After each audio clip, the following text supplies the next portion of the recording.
final one of our programs leading up to the Greenville Chautauqua for 2025. Hopefully everyone has seen our program, our reader. If you haven't, they are over on the table and you are welcome to pick one up. Pick up several, pass them out to your friends. Let people know. Here on page 2, you've got a complete list of all the programs and all the places for the summer. And what's today, the 13th? So on the 6th of next month, so less than a month from now, the show's here. We've flown in the scholars from all across the nation or driven them in from Greer, as the case may be.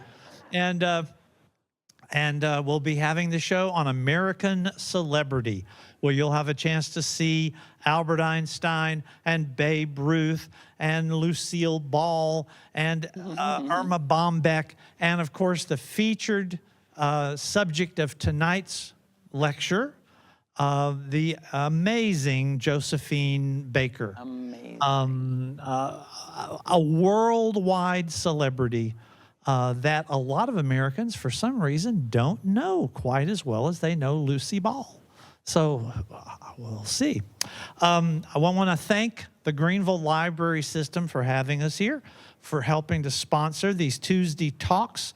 I do want to point out that they have chosen some select materials back there about Josephine Baker that you are certainly free to check out from the library, and those are available. You can also, if you don't have a library card, you can get a library card. And if you do already have your library card, you can actually check out books if you have an account using your driver's license, which I only learned fairly recently. So in case you don't have your card on you tonight, you can still check something out. With the shows only being about 3 weeks from now, the start of our season, we are always happy to have your help with volunteering. If you would like to pass things out at a show or greet people or whatever, we can certainly use volunteers. And there is an information list sign-up sheet over on the table as you come in. So a lot of people enjoy helping out and being a part of the show, and it is greatly appreciated. Also, trying to think if there's any other big news. No, I think I've covered all the topics. So it is now my pleasure to introduce you to your speaker for this evening. Originally a Philadelphian, though we will not hold that against her, she attended Vassar College, where she honed her skills as an actor and a singer. She went on to earn her master's degree in elementary educational counseling from Villanova, and she has worked in Western North Carolina for more than 40 years.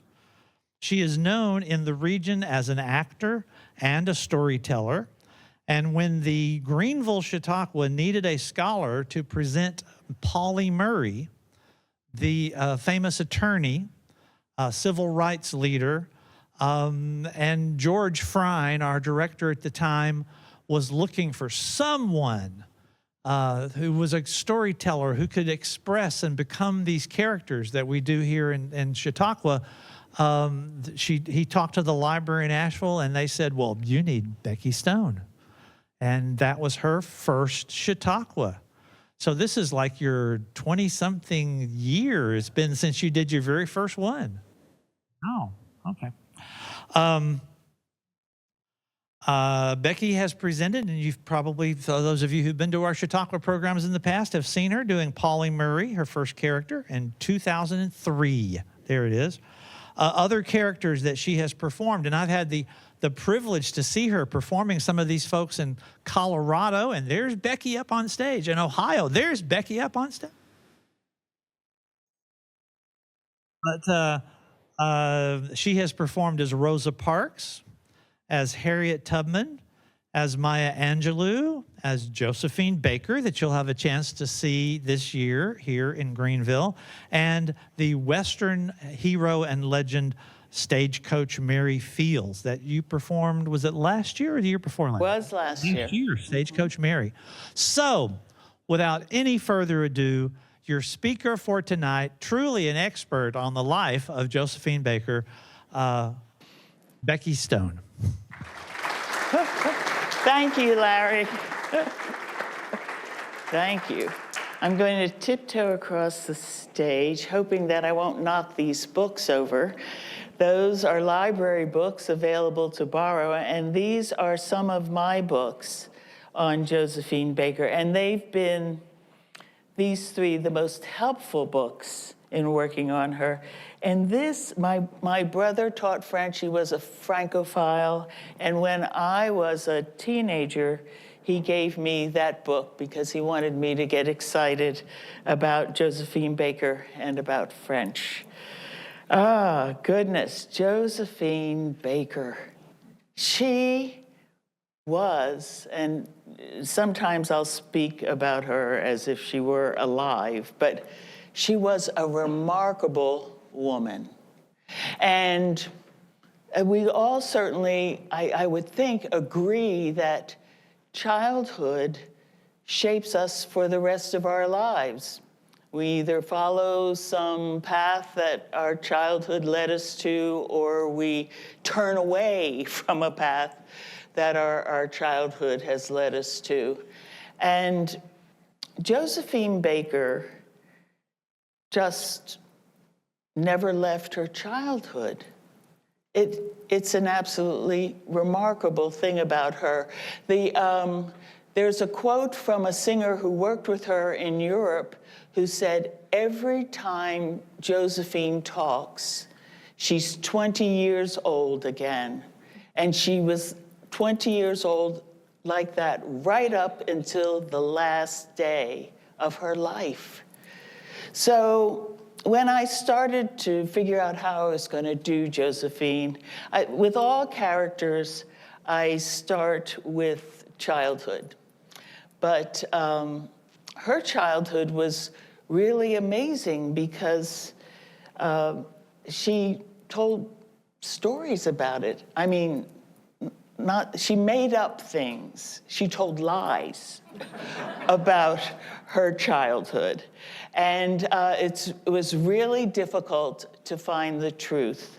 And the book that did the best at leading me to the truth, I think it's over at the end, is Josephine Hungry Heart. Josephine adopted, she and her last husband, Joe Bouillon, adopted 12 children. And she adopted on her own, her husband and she were divorced, but she adopted Jean-Claude, and he has her name. All the other kids have Bouillon as their last name because Joe and Joe adopted them.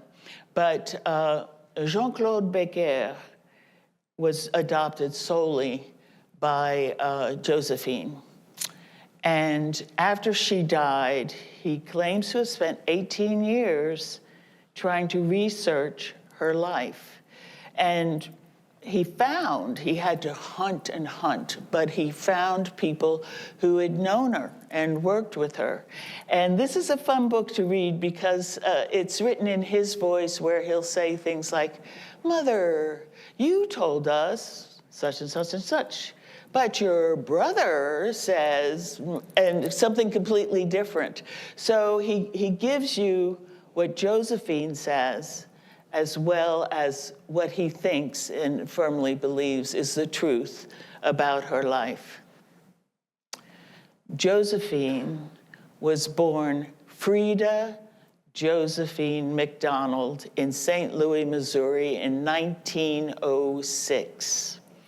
She was poor, and she always, throughout her life, had a heart for the poor, and especially poor children, because she was so miserable. She was born out of wedlock, and her mother nicknamed her Tumpy. Had something to do with Humpty Dumpty. So she was rarely called Frida or Josephine, but she was called by everyone Tumpy. Tumpy grew up feeling as though her mother just did not want her, that she did not love her. First of all, she had this odd nickname, Tumpy, from her mother. But she did not keep Tumpy with her. She gave her to her great aunt to raise. And when Tumpy was about 5 years old, her mother, Carrie, had married, eventually she married this man, but had 2 other children.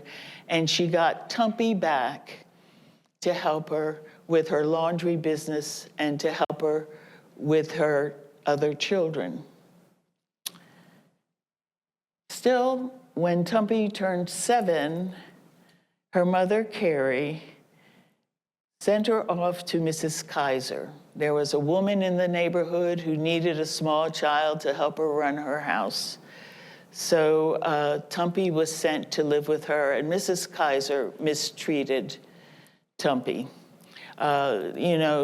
She did not clothe her. She slept down in the basement next to the dog, in the dog's bed. And eventually, Tumpy got hurt. She was boiling some water, and Mrs. Kaiser, and this is a story that has been confirmed by her brother, put her hand in the boiling water.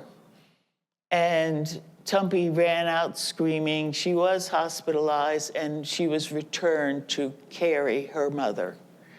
Did not go work for Mrs. Kaiser again. But when Tumpy was about 10 years old, her mother saw an opportunity. There was a lovely white family just outside of the neighborhood, Mr. and Mrs. Mason, who wanted someone to help them. And when you turned 9, at that point in St. Louis, you had to attend public school. Mrs. Mason, was kind to Tumpy, sent her to school, fed her well. She had her own room and a bed, whereas at home, Tumpy and her 3 younger siblings slept on a dirty mattress on the floor in the same bedroom as her parents. So they were poor, and Tumpy really liked being with Mrs. Mason. But it turned out that Mr. Mason had a fondness for young girls. And Tumpy told Mrs. Mason that she thought it was a ghost, but there was a man coming into her room at night. And Mrs. Mason said, "Let me know if that happens again." And when Mr. Mason appeared in the room, Tumpy yelled, "Mrs. Mason, it's the ghost, it's the ghost." And Mrs. Mason discovered what was going on and sent Tumpy back to her mother. Well, dear Tumpy, by the time she was 13, I think by the information I've gleaned from these books that Tumpy was either an old 12-year-old or very young 13-year-old when she went to work for Mr. Dad, a man in the neighborhood who also liked young girls. And he worked in a factory, made candy and ice cream, and sold it to the children in the neighborhood, and had Tumpy go out and sell it for him. And then after a short amount of time, he asked Tumpy to live with him. Well, Tumpy's mother was happy not to be responsible for Tumpy anymore. So Tumpy went to live with Mr. Dad, and the women in the neighborhood said, "Carrie, you can't let her do that. He's not treating children the way they should be treated." So they finally convinced her. And at that, when Tumpy came back home, Tumpy's aunt who had raised her up until she was about 5 years old, said, well, she's a woman now, so she might as well be married. So at 13 years old, Tumpy was married to Willie Wells, who was a factory worker, about 25 years old or so. Carrie signed papers giving permission for Tumpy to be married, even though it didn't mean anything, because in Missouri at that time, you had to be 15 with a parent's signature in order to marry. But Tumpy married Willie Wells, and they lived in his apartment. He had a job, but Tumpy was just enjoying spending his money. And in order to appease his anger, she decided to let him think that she was pregnant. So she started knitting little baby things, and life was happy until he discovered that she was still menstruating, so she couldn't be pregnant. And they had an argument. And she picked up a beer bottle, broke it, and cut him across his head. He left, and they never saw Willie Wells again. So at 13, she's had this feeling of not being loved, always feeling different. You can see that she has brown skin, but it's light brown skin. And everyone else in her family, the man her mother finally married, and the children, well, the next one was out of wedlock too, but the two younger were Arthur Martin's kids. They were all dark-skinned blacks. And most of the people in the neighborhood were. And they teased her about being half white and, not looking like them. So she always felt different. She did not feel loved by her mother. She was adored by her younger siblings. They just loved her. A boy, Richard, and Marguerite, and Willie Mae. But she already had all this sexual experience at the age of 13. The one happy thing in her life was going to the Booker T. Washington Theater at 23rd and Market. They called it the Booker. And she would work and pay 10 cents for Richard and Marguerite to go with her every Sunday to the matinees. And then she started spending all the time she could in the theater, watching rehearsals, standing in the wings. And she learned all of the comic shtick that they were doing, all of the dance steps, all of the songs, and she would perform them for her siblings and the kids in the neighborhood. This theater was her refuge. It was a place that just lit up her imagination. And that's where she was happy. So by the time she was 13, the people at the theater knew her well. And she ended up working for them and leaving St. Louis forever. She was too young to really be in the troupe, and they probably would have hired her, but she auditioned doing all the steps and things that she had learned from watching, and they said she wasn't good enough to be in the show. But the star of the show, Clara Smith, who evidently was a phenomenal singer, a young woman in her early 20s, and just a voice that was outstanding, and a blues singer. She was very popular. She took a liking to Tumpy, and she convinced Mr. Russell to hire Tumpy as her personal dresser and companion. Now, which show was it? It was August Wilson. Big Mama's Big Black Bottom, or are you familiar with that play? They made it into a film, which is excellent. But in it was the first time after studying Josephine Baker that I saw any evidence of the fact that Black women who were in traveling shows very often had a young girl with them who was not only their dresser and companion, but also a sex partner. Because, you know, otherwise, they had sexual needs, and satisfy your sexual needs with men could lead to problems and abuse.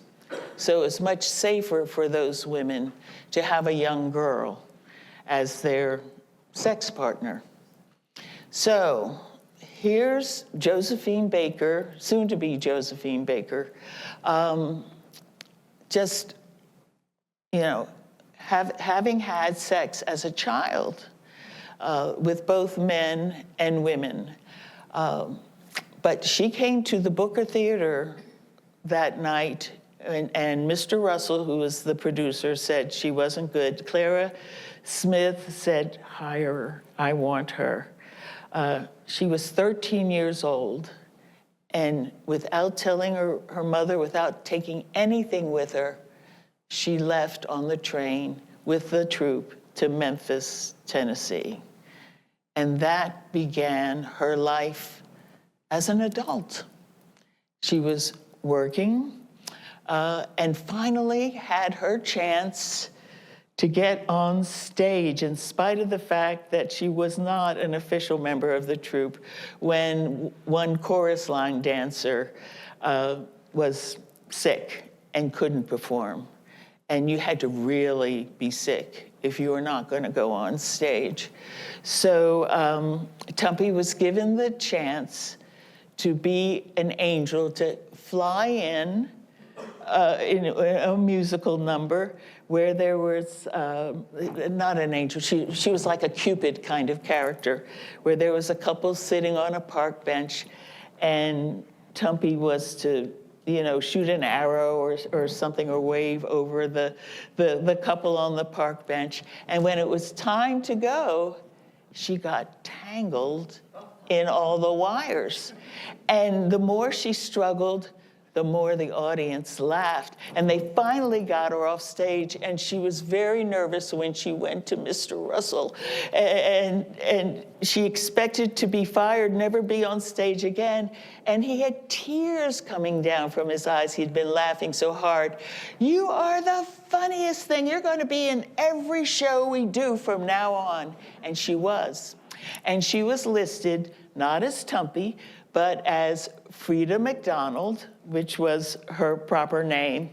And she was also the featured comic chorus girl. If there was a chorus line, Frida or Josephine was at the end.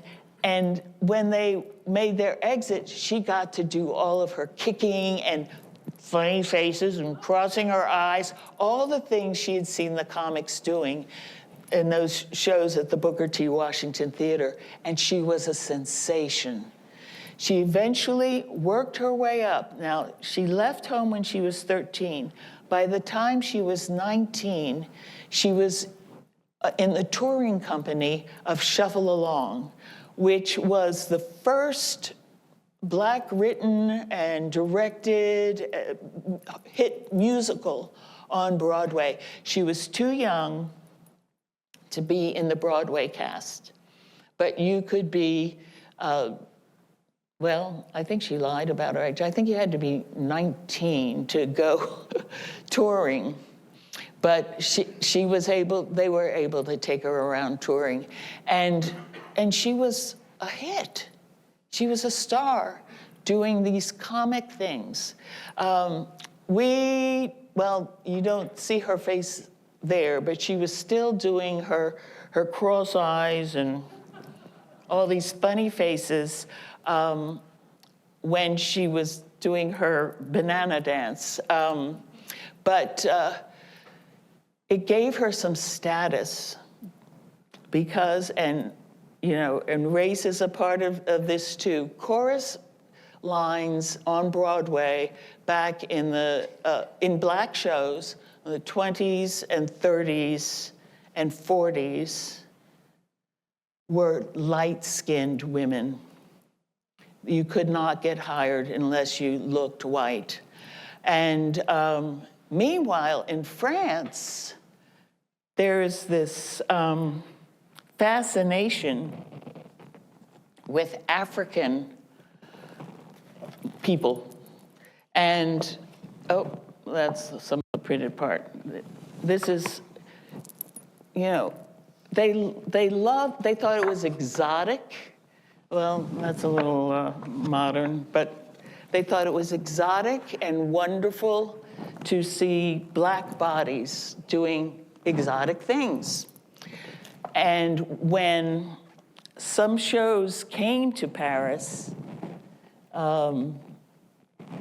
with the typical Broadway black chorus line, people in the audience would stomp out screaming and yelling. They'd throw things at the stage because they wanted to see dark browned African people, not white-skinned American African Americans. So, so this was an issue yet again in her family. Josephine felt that she was too light. In Broadway or shows, she was too dark. And she did spend a lot of her life bathing in lemon juice and vinegar and all kinds of odd things to try and lighten her skin. But, so, she runs away from home at 13. By the time she's 19, she is playing in New York, not necessarily in Shuffle Along, it was the touring company, but a woman, an American woman who was living in France, her husband was a diplomat in Paris, saw Josephine, saw the French fascination with African American music, le jazz hot. This is 1925. The ragtime, the Charleston, it was all the rage. The Roaring Twenties, we called it. The French called it the crazy years, les années folles. And so she saw Josephine and said, I am going to develop a black show and take it back to Paris and make a lot of money. Her name was Caroline Dudley Reagan. And she's the one, it's Josephine Baker and La Revue Nègre. That was what she entitled the show. Josephine Baker was fabulous. The only other musician that they mentioned a lot of musicians who went over there with this show, Sidney Bechet, and he was a well-established jazz musician. This excellent cast went over to Paris, and it was the first time for all of these people to be able to walk down the street without fear, to go into restaurants, any hotel, they could stay anywhere. And when people saw them on the street, they were amazed, they were curious, they welcomed them. And they loved it. All the actors and the singers loved it. I typed up the review of this show and I left it at home. So it's from this book. I'm going to have to read it from the book. But, the French were not too fond of tap dancing. All this noise. Why is there always this noise while they're dancing on stage? So they did revamp it some and cut out some of the the tap dancing. But you either loved it or you hated it. And this review, just going to read a little bit of it, was a reviewer who did not think much of the show. But I don't know if you're aware, this book was just translated into English. It was, in French for decades. And, so Marcel Sauvage interviewed Josephine over 20 years and put them together. So it's not really a biography, but it is a memoir. And he cites this review at the Champs-Élysées, La Revue Nègre. And I'll start halfway down. The Charleston. At this point, a peculiar character takes very quickly to the stage, walking with knees bent, dressed in ragged shorts, resembling a boxer kangaroo, a sen gum, and a racing cyclist all at once. This is Josephine Baker. Is it a man? Is it a woman? Her lips are painted black, skin the color of a banana. Her already short hair pasted to her head as if it were dressed with caviar. Her voice is high-pitched, and she shakes with a ceaseless tremor, her body squirming like a snake, or more precisely, as if it were a living saxophone, and the sounds of the orchestra were coming out of her. She twists around and pulls faces, crosses her eyes, and puffs out her cheeks, contorts herself, does the splits, and to finish, leaves on all fours, legs stiff, and her rear higher than her head, like a baby giraffe. Is she horrible? Is she delightful? Is she black? Is she white? Does she have hair, or is her head painted black? Nobody knows. There is no time to find out, for here she is again, quick as a one-step tune. And now, the finale. We are in a nightclub. A barbaric dance performed by the girls and Josephine Baker. This dance of a rare unseemliness is a triumph of lewdness, a return to the mores of an earlier age, a declaration of love made in silence, with the arms in the air, with a simple forward movement of the stomach and a quivering of the behind. Josephine is completely naked, with one small garland of red and blue feathers around her waist and another around her neck. The feathers flutter in time to the music, growing gradually more frenetic. Josephine twirls in her plumage. The girls cry out. The curtain falls to a colossal rumble of the drums and a final crash of the cymbals. And Marcel Sauvage says, I was greatly excited by this review. And so people came. All of Paris turned out. They extended the run, as became their habit as her career went on. People either loved her or hated her. And it was not unusual for people just to get up and throw things at the stage and leave. But the people who stayed loved her. But it was, they had planned a tour of going to Berlin after the run in Paris. And they loved Berlin. This was the Roaring 20s, early 1927. They made it to Berlin and were well received. There were people who didn't like it, but basically they had a sold-out run. And Josephine was accepted. The head of the Folies Bergère followed her to Berlin and said, I want you to be the star of the next show at the Folies Bergère. Josephine had come with La Revue Nègre, with Caroline Dudley Reagan. She had a contract But she wanted to be at the Folies Bergère. So she broke her contract. Caroline was livid. You cannot do this. You signed a contract. But Josephine reminded her that I was only 19 and it doesn't mean anything. So she left the show. And not long after that, the show failed.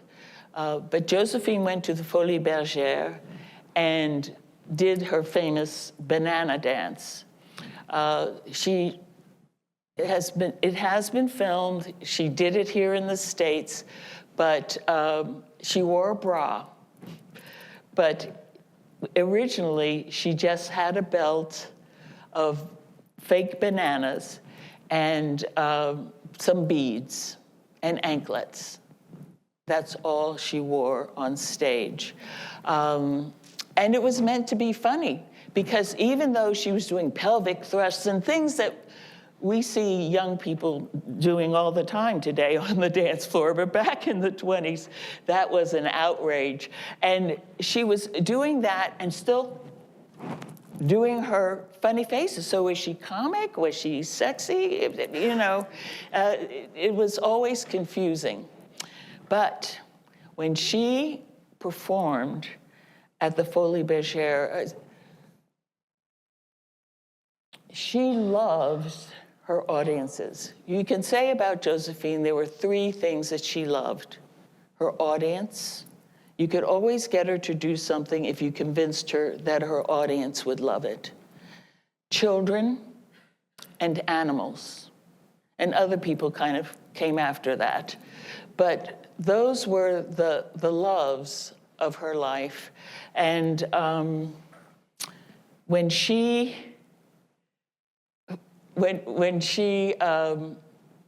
became such a hit, she did a show at the Folies Bergère with a cheetah. And the producer gave her the cheetah at the end of the show. And so that began her menagerie. She had her cheetah in her dressing room. She would have monkeys. She would have little white mice that crawled in and out of her robe, which was rarely closed. And, you know, she just didn't know better. People would complain about the stink of her dressing room, and finally the theater owners would say, you have to walk these animals, you have to get rid of all the excrement, and it's just too much. So there were many pictures of her walking in furs with her cheetah down Paris boulevards, with her cheetah who wore a diamond-encrusted collar, a gift from one of her fans who was really rich. The rich just loved her and showered her with all sorts of gifts. But when she left the Folies Bergère to do a tour, that all the other countries knew about was her naked dancing, even though it was comic stuff. And she was greeted at every train station by mobs of people protesting against her performing there. This is the devil coming. Don't buy her tickets, you know, don't go see her. But of course, people were more curious. And so they did buy her tickets. And she had extended runs everywhere. When she would return back to Paris, she would have gentlemen friends right and left in her dressing room. They would take her out to cabarets after a show, which would be about 12 or 1 in the morning. She would perform at the cabaret and then perform very often at another cabaret and not get back until after breakfast and get back to her room at 10 o'clock in the morning, sleep all day, and get up and then do essentially 3 shows. Her big show at the Folies Bergère Theater, and then performing at a couple of cabarets. She was often exhausted, and she kept up that kind of schedule through most of her life. There's a story of her being backstage and being asleep, and her dressers getting her into her costume, and then her going out to the wings and hearing the music and then performing. She just was incredible. And anyone who worked with her felt it was a privilege just to be on stage with her. She was very promiscuous. And there were dancers who were gay men who said, oh yes, I had sex with Josephine. It was almost as if in order to be her friend, she needed to have sex with you. And, and they would say, she knew that I was gay, but she still seduced me. We still had to have sex. So one of these gentlemen fans back in Paris was a man named Giuseppe D'Abatino, and she called him Pepito. And they probably should have married. He was the one who said, Josephine, no more of this clowning. You are to be a great lady of theater. He found a down-and-out aristocrat in France, in Paris, who he paid to come to their apartment and teach Josephine good French, good English, how to sit at a table and proper etiquette at the table, and how to have pleasant conversations with all the wealthy aristocrats and generals. Her connection, she was loved by Mussolini and many Nazi generals. Hitler would never invite her to any parties or sit with her, but there were plenty of other generals who wanted to associate with the famous Josephine Baker. Pepito changed what she wore. She was no longer half naked. He said, this is not good. She started wearing designer gowns, Poiret, Chanel, Balenciaga, Balmain. She was elegant. And sometimes these designers wanted their dresses back. She would use them in the shows. They did not always get them back, but she became an elegant performer. And that is what her act was. Oh, she was trained vocally, so she could sing well. And that was the Josephine Baker who toured all of Europe, North Africa, went to South America, all of this arranged by Pepito. And it was a 2-year tour. So when they returned in 29, she was a global star. All of those who could afford tickets to her shows went to see her. But she endeared herself to the poor everywhere. Wherever she was, she would go visit hospitals, orphanages. When she performed in Mexico, she realized there were all these poor people who could not afford to see her, so she rented a stadium. This is why she never had any money, because she was always spending it wildly. But she rented a stadium and performed for free. Let all the poor who could not afford tickets come to see her. It was to the point where the poor were mobbing her, wanting to touch her. People were bringing their children to her limousine, wanting them to bless their child. When she was adopting her Rainbow Tribe, she was swamped with people bringing their babies. Please adopt my baby, adopt my baby. She was a global star. But when she finally had the chance to appear at the Ziegfeld Follies,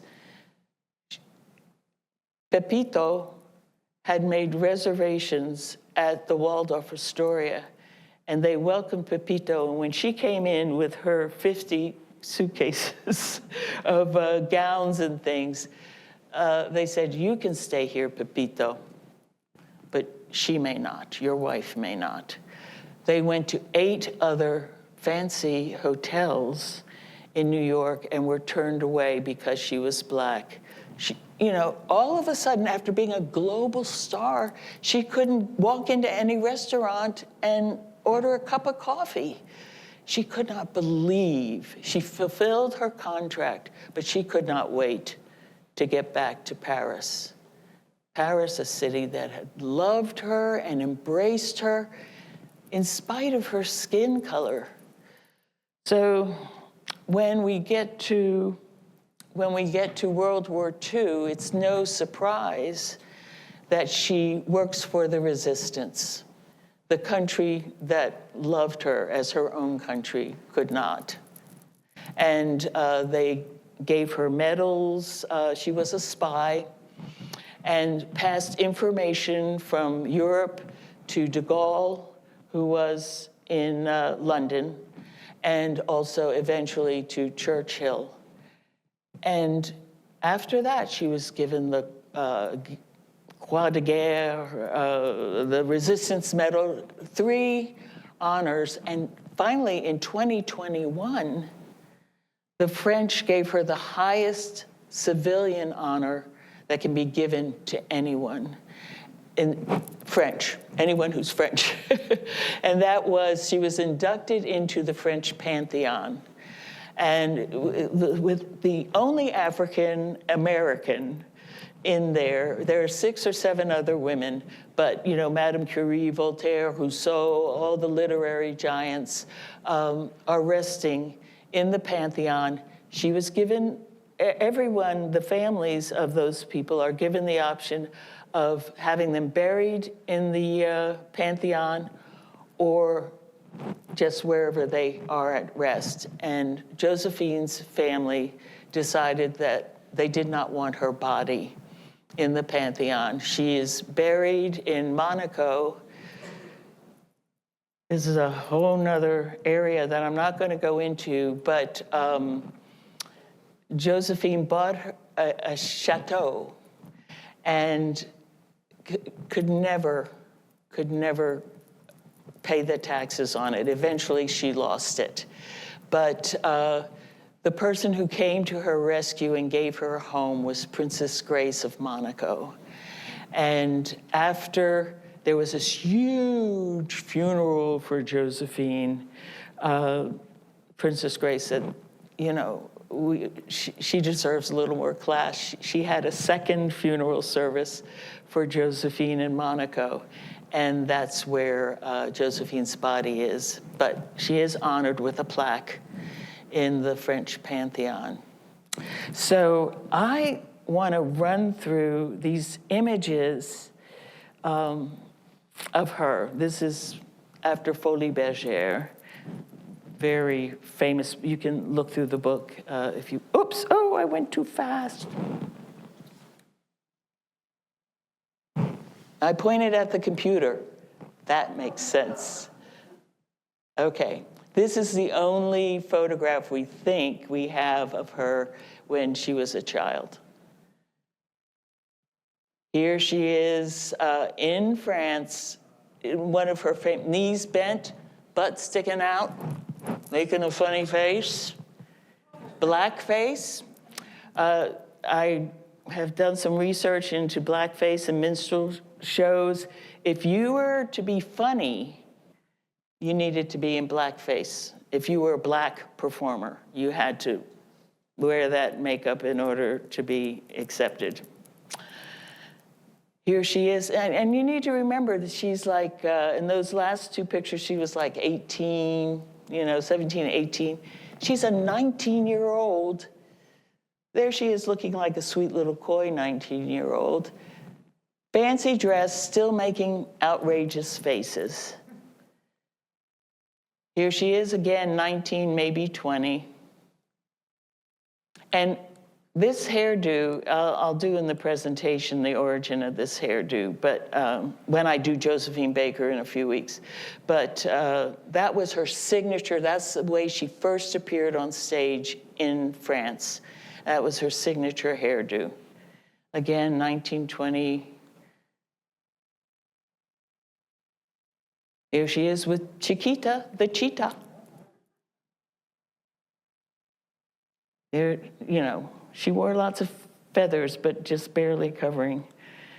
And here she is, her famous banana skirt. Pepito had her, rather than going to other cabarets after the show, he said, you should have your own cabaret. So they opened one in Paris, they had one in Berlin, just anywhere she was performing for an extended time, there was a Josephine Cabaret. So here she is working on the papers for the cabaret. And I like this picture just because it's just a sweet picture of her. And there she is. Is she a man? Is she a woman? What is she? Here she's making the shift.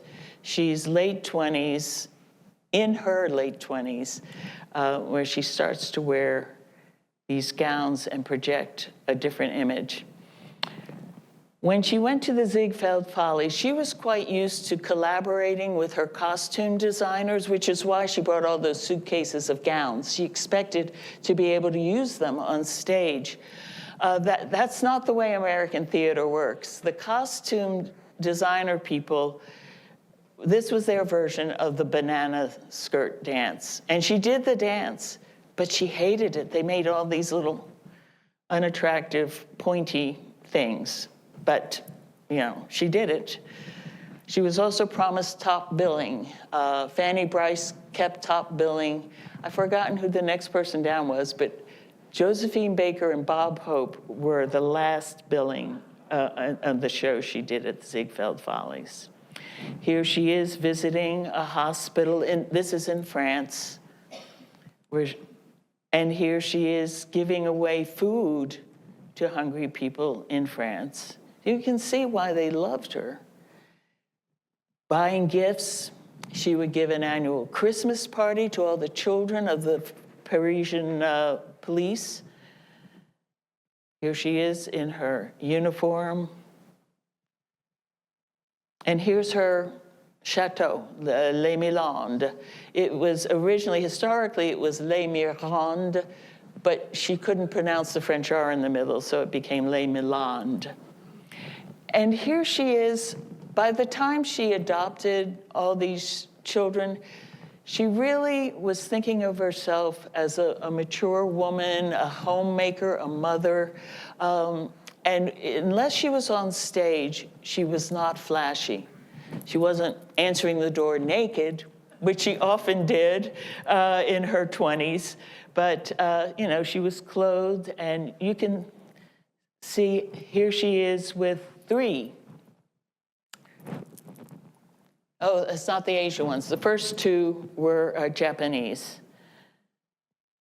She was supposed to go get 1, but she got 2. And her husband, Joe, they were Joe and Joe,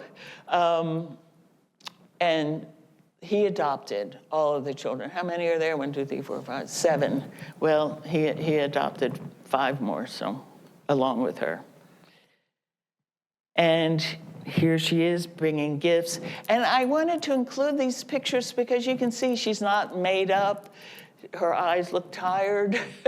But she really, here she is on her way to do a benefit from somewhere. But once, she doesn't look like a glamorous star. But once people found out Josephine was there, here she is with Charlie Chaplin at some benefit she was doing. My eyes aren't working. Oh, and here she is in her early 60s. She still is just dressing wildly on stage. Just, she'll wear anything. But there she is again in her 60s. When she died, here's her little political side. She got into big trouble for speaking out internationally about the racism in this country. And this is obviously in France, but there she is, her political self. She got as much play as she could out of the fact that she had medals and had served in the resistance.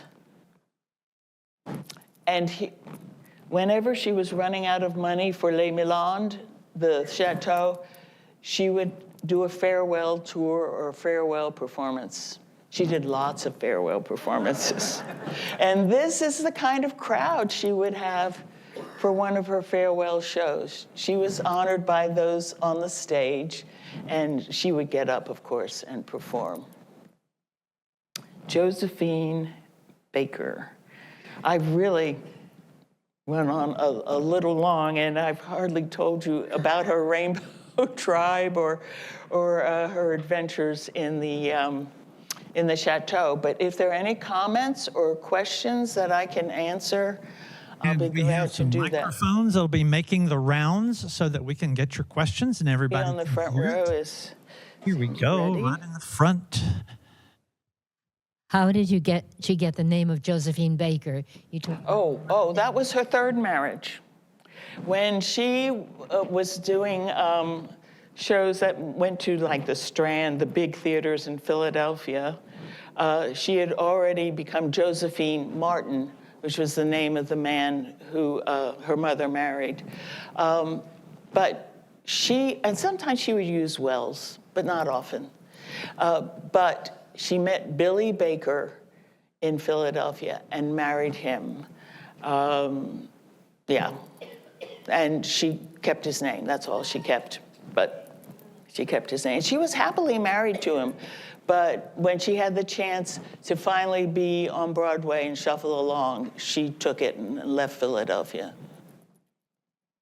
Yeah. Where did she spend her life in France or the United States? When she left at 19, she did not come back.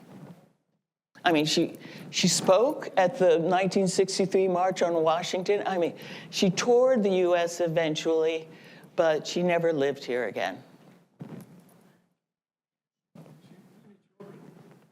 I'd like to know, how old was she when she died? Where did she die? And what did she die from? Okay. She was 68, about to turn 69. And she was starting a show to raise some money at a little theater in Paris. You know, the big theaters didn't think they could sell out with her. And she opened and had rave reviews, did two shows, and the third day, she didn't get out of bed. And she was unconscious. She hadn't taken her medicine. They rushed her to the hospital, but a few days after that, she died. But when they found her in her bed, she was unconscious, and she had all the clippings of the reviews spread around her. So she was reading about herself and, lost consciousness. She was very sick during World War II. She spent a year and a half in the hospital in Morocco. And the rumors, Maurice Chevalier started the rumor that she had died. And she said, "You go into my stomach so much, you might as well just put a zipper there, and so you can get to it more easily." But she was in a lot of pain, but they still used her hospital room as a place for generals to meet with spies and pass on information. So she felt she was serving the France that she loved, even though she was sick. But from that point on, she was just very sick in her life. So would that have been a form of cancer, or?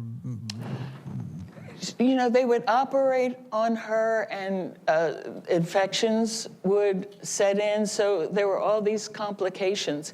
But it was just an effort to help her digestive system. You know, it was not. And there was this, she desperately wanted to have children. And there was a doctor in Casablanca who said, I can help you, I can help you. And he blew air into her fallopian tubes. So, you know, of course she didn't get pregnant, but she did get sick. You know, they were just horrible things. She never birthed a child. Never had a child. Never had a child. And that is part of the reason that she and Joe, oh, well, that picture's not up there anymore, decided they would adopt. They were to adopt 4 children, 1 white, 1 black, 1 red, 1 yellow. And she had a friend in Japan, and she was going, and once they announced that to the world, the friend who was in Japan said, come to my orphanage. Since the war, I've set up an orphanage. And she was supposed to get 1, and she got off the airplane with 2. And from there on, it was out of Joe Bouillon's control.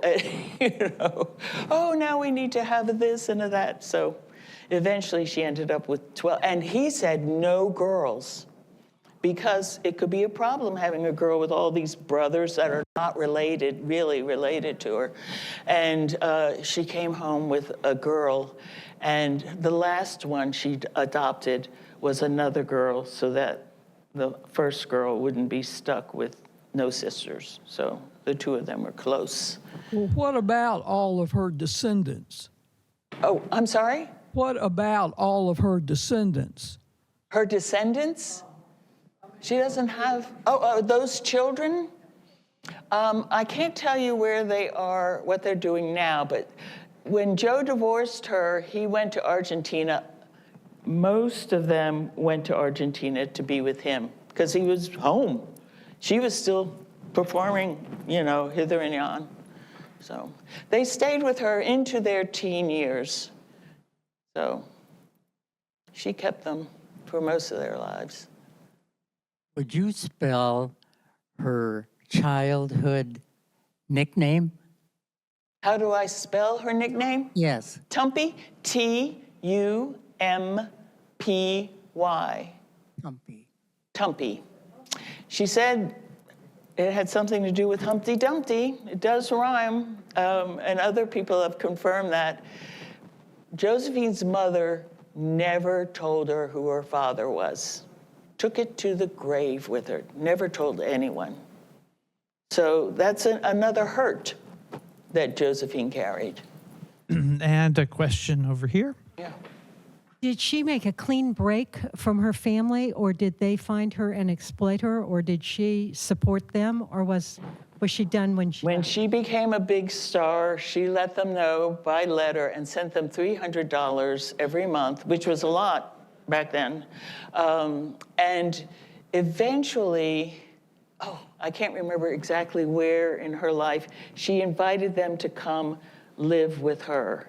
So her mother came, her brother, and her sister, and they helped take care of the Rainbow Tribe, the 12 children. And Willie Mae, the youngest, died. I can't quite remember the circumstances, but the most horrific story about Willie Mae is that somehow she got a splinter in her eye, and Arthur Martin, her father, who was a very gentle man, generally, tried to get it out by rubbing his thumb, and she lost her eye. Eventually, they had it taken out, and Josephine sent her a new glass eye from France. But she died before she had the chance. Josephine wanted them all with her. And I was surprised to read that. I checked every biography because her mother had not treated her well.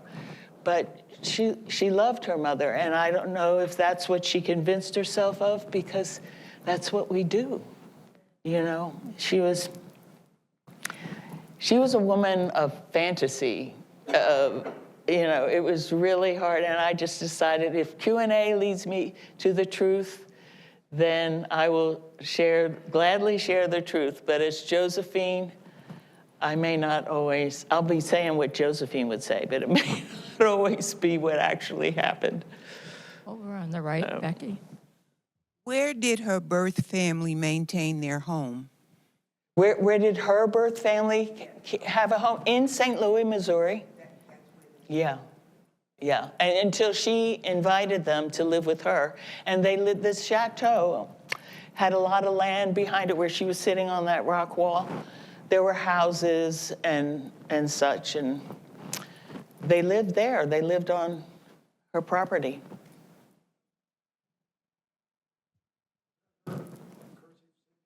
Signature, did she write that? Yes, yes, that's her autograph. She had a business to make hair flat and straight and black and shiny like hers. La Fix Baker, the Baker Fix. And that was Pepito. You know, he died early. The New York tour, he left early and went back to France. And when she got back to France, she found out he had cancer, and he died from the cancer. But Any other he couldn't questions? manage her. Any other questions for tonight? All right, thank you very much. Thank you. Thank you for coming out tonight and listening. Thank you.